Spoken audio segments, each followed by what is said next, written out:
ఓం శ్రీ మాత్రే నమః. అందరికి నమస్కారాలండి. చాలామంది అడుగుతున్నారు, పాపాలు తొలగిపోవాలంటే మాకు ఒక మంచి మంత్రం చెప్పమని అడుగుతున్నారు.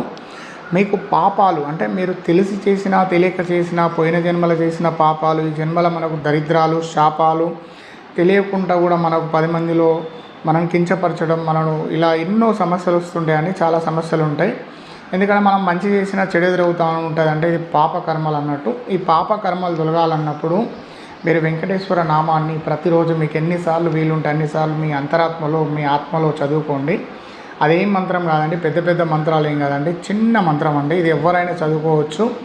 ఈ మంత్రం చెప్తున్నాను, వినండి. గోవిందా గోవిందా గోవిందా అని చదువుకోండి. మీ అంతరాత్మలో, మీ మనసులో గోవిందా గోవిందా గోవిందా గోవిందా గోవిందా గోవిందా గోవిందా అని చదువుకుంటూ ఉండండి. మనసులో గోవిందా గోవిందా గోవిందా అని మీరు చదువుకుంటూ ఉండండి. పని చేస్తున్నప్పుడు ఎక్కడున్నా సరే ఈ మంత్రం చదువుకోవచ్చు. పాపాలన్నీ తొలగిపోతాయి. ధన్యవాదాలు.